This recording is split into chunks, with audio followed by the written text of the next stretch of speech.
Um projeto de lei que está em tramitação acelerada, inclusive, na Câmara dos Deputados, vem provocando debates nos últimos dias em todo o país. O texto, ainda não aprovado, qualifica como homicídio o aborto a partir de 22 semanas de gestação, mesmo em casos de estupro. É isso que você ouviu. Isso em um país em que a cada 8 minutos, uma menina ou uma mulher é estuprada. Isso de acordo com dados do Fórum de Segurança Pública. Eu não estou inventando nada. Tem reportagem sobre isso. Veja só. No Brasil, 3 situações permitem o que é chamado de aborto legal, ou seja, a decisão de aborto permitida por lei. Atualmente, nós temos, em regra, o aborto como uma prática criminosa. Mas temos 3 exceções a essa regra. O aborto ele pode ser realizado sem ser considerado crime, caso a mãe esteja em risco de vida, risco à vida da gestante. Segundo caso, em caso de gravidez decorrente de um estupro. Terceiro caso, se o feto for anencéfalo, ou seja, não tiver cérebro na sua formação e, portanto, não tem possibilidade de vida fora do útero. Atualmente, nessas 3 situações, se a mulher realiza o aborto, ele não é considerado crime. Em todas as demais situações, é considerado crime a prática abortiva. Mas essa situação pode mudar. Mas o projeto ele vem para restringir essa prática do aborto até as 22 semanas, de forma que, se o aborto for realizado após 22 semanas de gestação, mesmo em casos de estupro, anencefalia ou risco de vida, aí a mãe, a gestante, seria considerada uma criminosa e poderia ser punida de 6 a 20 anos de reclusão. Em junho, a Câmara dos Deputados aprovou a urgência no andamento do projeto de lei 1904/2024, que iguala o aborto ao crime de homicídio em casos de meninas ou mulheres que decidirem realizar o procedimento após a 22ª semana de gestação, mesmo em casos de estupro, com pena de 6 a 20 anos de reclusão. A decisão repercutiu bastante nas redes sociais e na sociedade de modo geral. Para essa pesquisadora, a decisão pode ser considerada como incentivo a uma maternidade compulsória. Antes de tudo, a gente precisa situar o debate, não se trata de dizer que é a favor ou não do aborto, A gente está falando de um direito que está sendo debatido inicialmente sem que a sociedade, de um modo geral, tivesse conhecimento sobre isso, Então é importante saber que é um direito que foi adquirido, é o Código Penal de 1940, que a gente está falando sobre isso, Mas ela destaca que o mais importante não é ser a favor ou contra o projeto, e sim pensar nos direitos como um todo. Não se trata de debater quem é a favor ou não do aborto, Se trata de assegurar direitos, Então, no momento em que era para a gente estar pensando em como acolher, em como cuidar dessas mulheres, a gente está se mobilizando para assegurar direitos, para que elas não sejam criminalizadas, Então, toda essa mobilização da sociedade, dos movimentos de mulheres, no sentido de assegurar direitos, de proteger essas pessoas, é importante que a gente tenha em mente que tem todo um respaldo histórico, toda uma movimentação do movimento de mulheres em prol da vida das próprias mulheres. E nesse momento é um discurso que vai sendo distorcido. Então a questão é a gente saber a quem interessa mexer nessas questões, Quem está ameaçando esses direitos? Qual é a proposta desse projeto de lei? Como isso repercute na vida das mulheres, das crianças e adolescentes? Mesmo com o impacto na sociedade, o projeto, assim como qualquer outro, ainda vai passar por etapas. Atualmente, ele só foi aprovada a urgência do projeto. E aí, o que é que vem pela frente? Tem que ter a votação plenária na Câmara dos Deputados. Se for aprovada, vai passar para o Senado Federal. Do Senado Federal, vai ainda para veto ou sanção presidencial e, a depender da posição do presidente da República, pode retornar ou não ao Congresso para novos debates. Então, tem um caminho ainda a ser percorrido nesse projeto de lei. Quero dar minha opinião já sobre esse assunto. Aqui no estado, temos uma rede de proteção às mulheres que precisem realizar a interrupção na gravidez, de acordo com a atual legislação. A Glaucinha Araújo, ela está com a secretária estadual da Mulher, a Lídia Moura, que vai falar sobre esse assunto, mais um pouco sobre esse assunto também muito polêmico, aliás. Oi, Glaucinha, bom dia para você. Bem-vindo ao Correio Manhã, Glaucinha. Assunto polêmico e bastante preocupante, viu, João? Bom dia para você, bom dia para todo mundo que está com a gente aqui no Correio Manhã.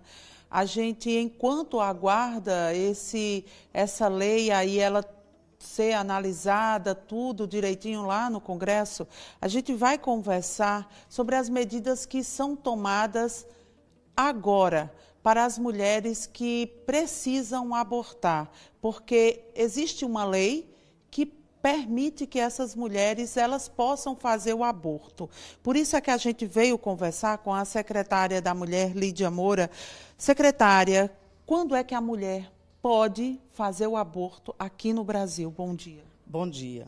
Existe a previsão legal desde 1940 que a mulher pode fazer um aborto nos casos de estupro, no caso de riscos de vida, né, para a mulher, para a mãe, para essa pessoa que está grávida, que foi engravidada de maneira, às vezes, violenta, né? E nos casos dos fetos com anencefalia. Esses são os casos previstos em lei e ela deve procurar, tem o direito de procurar um serviço de referência para fazer o que nós chamamos de aborto legal.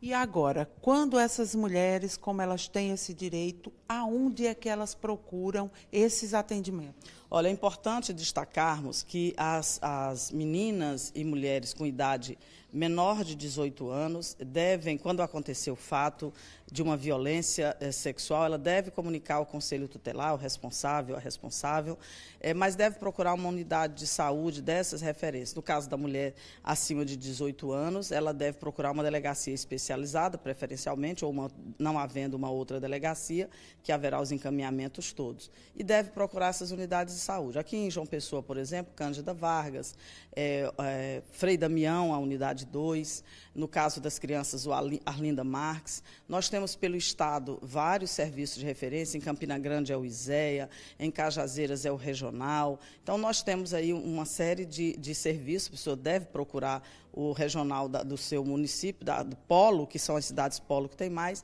e aí ela vai ser encaminhada, lembrando que há uma necessidade de saúde também muito urgente, que é a contracepção e a profilaxia contra as DST, HIV, AIDS, no prazo de até 72 horas. Então, que a mulher vai tomar a pílula do dia seguinte, mais conhecida assim, para evitar justamente gravidez e para evitar as doenças sexualmente transmissíveis. Então, é muito importante esse cuidado da saúde no prazo de até 72 horas. Agora, secretária, a gente sabe que quem sofre uma violência como essa, ela fica com traumas e muitas vezes existe também a negativa. E a mulher, ela não procura dentro dessas 72 horas. Preocupante mais ainda para no caso das crianças. E aí, como fazer? Então, é por isso que essa legislação que estão tentando aprovar no Congresso nos preocupa tanto. A criança não identifica sintomas de uma gravidez. E, às vezes, o tutor, a tutora, a pessoa responsável, também não. Porque você imagina uma menina de 10, 12 anos com esses sintomas, você vai investigar doenças. Ela não sabe, às vezes não relata o fato porque está sob ameaça, inclusive. Então, pode ser que isso apareça já quando a gestação aparece, né? E isso pode ser maior do que o prazo em que se estabelece de 22 semanas. Então, é muito importante a sociedade saber que isto é muito sério, que as autoridades devem ser procuradas independentemente desse tempo, que serão encaminhadas, aí no caso, hoje já, também são previstas, mesmo após esse prazo, hoje se faz e deve ser assim, que aí os médicos especialistas farão as intervenções cirúrgicas para resolver o problema. As medidas de saúde também são tomadas, a gente alerta que é 72 horas, porque em 72 horas é o prazo seguro para se evitar a gravidez e se evitar também doenças. É o prazo que os especialistas definem como a margem segura ideal. Mas se passa desse prazo também, do mesmo modo, as autoridades devem ser comunicadas e os serviços de saúde também devem ser procurados para uma intervenção de proteção à vida dessa mulher e a garantia do abortamento legal. Agora, o que as pessoas também precisam entender é que ninguém está debatendo ser a favor do aborto, e sim a preocupação em que equipara ele ou deixa ele ainda mais criminoso do que a pessoa que cometeu esse abuso. Veja que é uma lei tão esdrúxula, tão violenta contra as mulheres, tão misógina, que pode acontecer isso que você diz. A pena do estuprador passa a ser menor do que a vítima se ela fizer dentro desse prazo que essa lei tenta estabelecer. Ninguém é a favor do aborto, como você bem diz. Mas o aborto é uma decisão, deve ser uma decisão da mulher, em que o Estado deve respeitar, né? E que a sociedade também deve respeitar, e o Estado, mais do que isso, deve garantir. Então, se trata de um problema de saúde pública, é algo que é arriscado para as mulheres. Nenhuma mulher quer fazer um aborto porque queira fazer um aborto. Há uma necessidade, tanto dessas previsões, quanto daquelas mulheres que muitas vezes estão fora dessa previsão, mas nós sabemos que fazem abortos e muitas vezes sem a segurança devida. Então, a discussão aqui não é se tem ou não tem o direito. O direito já existe, está previsto na lei que diz nos casos aqui citados do aborto legal. Isso não há o que se discutir, mas nós devemos compreender que esse processo é um processo de saúde pública e que, antes de mais nada, os homens devem refletir sobre, são eles mesmos que devem tratar disso, porque diz respeito ao corpo da mulher, né? Então, se diz respeito ao corpo da mulher, talvez essa discussão, esse debate deve ser feito olhando essa necessidade da mulher. E também preocupa bastante, secretária, em relação ao aumento dos abortos ilegais, que a gente sabe que coloca em risco a vida da mulher também nesses casos. Infelizmente, há clínicas clandestinas, né? O Estado não concorda com a existência disso, muito menos de que as mulheres estejam submetidas a essas situações de insegurança que podem levar até a morte. Nós temos aí estimativas de que cerca de 500 mil mulheres fazem abortos por ano no país. É muito alto esse índice, mas nos casos do aborto legal, repito, não há o que se falar aqui em alteração deste sentido, porque há uma previsão legal no ordenamento jurídico brasileiro desde 1940 e que visa justamente proteger essas mulheres vítimas da violência sexual, mulheres e meninas, nos casos de risco à saúde e nos casos do feto anencéfalo, que está assegurado por lei. Então, não há que se falar em suprimir esses direitos que as mulheres possuem desde a década de 40. Muito obrigada, secretária. Eu que agradeço. É isso, é um debate muito longo e que precisa, sim, esse assunto ser discutido para que a gente tenha aí uma garantia, principalmente para as mulheres vítimas de violência sexual.